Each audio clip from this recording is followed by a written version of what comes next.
नमस्कार जय जगन्नाथ। आसतु जानिबा आजिर आउ केतेक बहुत महत्वपूर्ण टिप्स ताहा पूर्व शेषक मध्य बहुत गुरुत्वपूर्ण टिप्स अच्छी।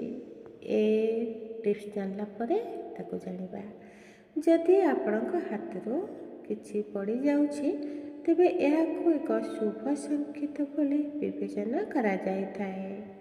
आपणक हाथरू जदि टंका पड़िबा एमिति पड़ुछि ताहले बहुत शुभ बोली विवेचना करा जाए। कुहाଯାଏ जे ଏହା आर्थिक लाभ आनिथाए एवं आपणक आर्थिक स्थिति को मजबूत करि दैथाए। जे जेतेबेले कौनसी व्यक्तिंकर खराब समय आसीथाए एवं यह आरंभ हुए सेतेबेले घर में किसी पालित प्राणी उपरे ही प्रथमे पड़ी थाए। जेपरिक कुकुर गाई एपरी एमानक उपरे बेसी प्रभाव पड़ी थाए। ताहले आपण जानि नियंतु जे आपणक घर प्रति किछि बहुत बड़ पृष्ठ खंडन हो जाउछि। नियमित भाବରେ आपण गीता पाठ करंतु। जेतेबेले घर को असुविधा आसवाकू थाए सेतेबेले प्रथमे घरर गछलता उपरे मध्य ए प्रभाव पड़ी थाए।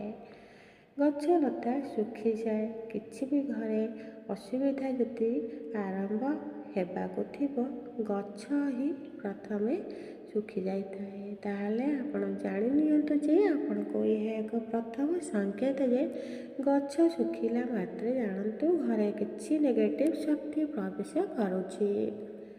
महिला का शरीर में डाहाण अंश किबा आखि एवं पुरुषकर शरीर बाम अंश किबा आखि डेइबा खराब समयर संकेत कुआ जाइथाए।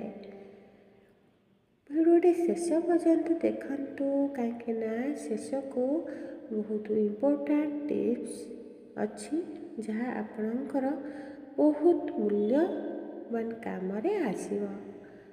प्रतिदिन खराब स्वप्न जदि आपण देखुछंती तेबे एहार एक संकेत जे कलह और परिवार कौन सदस्य सहित ये समस्या आसबार संकेत दे थाए। एक कोणिया घर अर्थात तीन पार्श्व खोला थिबा घर एहाको केतुक घर कुहाଯାଏ। एपरी घरे रहिबा अनेक समस्या सृष्टि करिथाए। बहुत कम लोक जानती जे एक कोणिया घर को केतुंकर घर बोली विवेचना करा जाइथाए। तेणु एक कोणिया घरे रहिबा ठारू रहंतु नाही कहीं यह बहुत असुविधा आगको नहीं थाए। यही घरे 10 ରୁ 12 वर्ष रहिला परे यार खराब फलाफल आरंभ होइथाए। एक कोणिया घर अर्थात क्षति होइथाए। पारिवारिक कलह होइथाए। दुख एवं नष्ट होइथवा पिलामानक समेत अनेक समस्या मध्य सृष्टि होइथाए।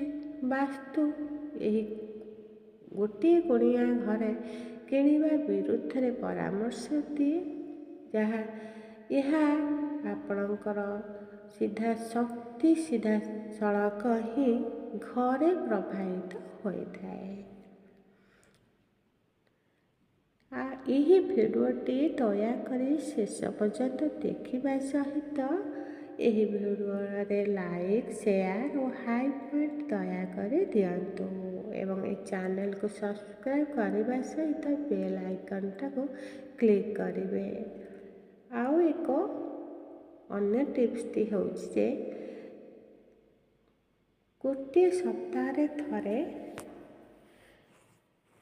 लुण रे व्यवहार करी आपनक घर चट्टाण सफा करने को चेष्टा करंतु। यह नकारात्मक शक्ति को दूर करिबारे सहाय्य करिथाए। आउ से लुण होची हमर बीट लुण जोटा कहते पत्थर लुण सेटा हेले ବହୁତ ଭଲ ହୋଇଥାଏ। ମହିଳାମାନେ ଶୋଇବା ପୂର୍ବରୁ ଠାକୁର ଘରେ ଠାକୁରଙ୍କୁ ପ୍ରଣାମ କରିବାକୁ ଭୁଲିବେ ନାହିଁ। ଏହା କରିବା ନିଶ୍ଚିନ୍ତ ଦରକାର। ପ୍ରାର୍ଥନା କରିବା ପରେ ଗୃହର ପରଦାକୁ ଟାଙ୍ଗି ଦେଇ ଆସିବା ଉଚିତ। ଯଦି 2 ଜଣରୁ ଜଣେ ହିଁ ଭକ୍ତ ବେଲଗଛ ତଳେ ତାଙ୍କ ମୁଣ୍ଡରେ ପାଣି ଢାଳେ, ତେବେ ତାଙ୍କୁ ସମସ୍ତ ପ୍ରକାର ତୀର୍ଥସ୍ଥଳର ସ୍ନାନ କରିବାର ଲାଭ ମିଳିଥାଏ। ତାହେଲେ ବେଲଗଛ ଏକ ପୁଣ୍ୟ ଗଛ। ଏହି ଗଛ ଭଗବାନ ଶିବଙ୍କର ପ୍ରିୟ ଗଛ। ଏ ଗଛ ଯାହାର ବି ଥିବ କି ଏହି ଗଛ ମୂଳେ ଆପଣ ଯଦି ଗାଧୋଇଲା ବେଳେ ଏହି ଗଛରେ ମୂଳରେ ଯଦି ବସିବେ, ଏହାର ପୁଣ୍ୟତା ଆପଣଙ୍କୁ ମିଳିଥାଏ। 3 ଲୋକର ସମସ୍ତ ପବିତ୍ର ତୀର୍ଥସ୍ଥଳ ହେଉଛି ବେଲଗଛ ମୂଳରେ ବାସ କରନ୍ତି। ବେଲଗଛ ତଳେ ଲିଙ୍ଗ ରୂପରେ ମହାଦେବଙ୍କୁ ପୂଜା କରିବା ଦ୍ୱାରା ବ୍ୟକ୍ତି ଶିବଙ୍କର ପାଦ ପ୍ରାପ୍ତ ପାଇଥାଏ। ଗୁରୁ ଋଣ ପରିଶୋଧ କରିବା ପାଇଁ ଲୋକଙ୍କୁ ଶିକ୍ଷା ଦିଅନ୍ତୁ, ତାହେଲେ ଆପଣ ଆପଣଙ୍କ ଗୁରୁଙ୍କୁ ଆପଣ ତାଙ୍କ ଋଣ ପରିଶୋଧ କରିପାରିବେ। ପୃଥିବୀର ଯଦି ଋଣ ପରିଶୋଧ କରିବାକୁ ଚାହୁଁଛନ୍ତି, ଏହାଦ୍ୱାରା ଆପଣ କ'ଣ କରନ୍ତି ନା କୃଷି ବା ଗଛ ଲଗାଇବା ଦ୍ୱାରା ଏହା ପରିଶୋଧ ହୋଇଥାଏ। ତାପରେ ଯଦି ଆପଣ ପୂର୍ବପୁରୁଷଙ୍କର ଋଣ ପରିଶୋଧ କରିବାକୁ ଚାହୁଁଛନ୍ତି, ତାହେଲେ ଆପଣ କ'ଣ କରନ୍ତି, ଶ୍ରାଦ୍ଧ ଏବଂ ତର୍ପଣ କରାଯିବା ଦ୍ୱାରା ଏହା ପୂରଣ ହୋଇଥାଏ। ଧର୍ମ ପ୍ରତି ଋଣ ପରିଶୋଧ କରିବା ପାଇଁ ଚାହିଁଲେ ଏହାର ସୁରକ୍ଷା ଏବଂ ପ୍ରଚାର ପାଇଁ ଆପଣ ସମୟ ଦିଅନ୍ତୁ। ଏହାର ଋଣ ଆପଣ ପରିଶୋଧ କରିପାରିବେ। ନିଜକୁ ମନକୁ ନମ୍ର କରିବା ଅତ୍ୟନ୍ତ ଗୁରୁତ୍ୱପୂର୍ଣ୍ଣ ହୋଇଥାଏ। ଚାଲନ୍ତୁ ଜାଣିବା ସେହି ଟିପ୍ସ ଯାହା ଆମକୁ ଅପେକ୍ଷା କରିଥିଲେ।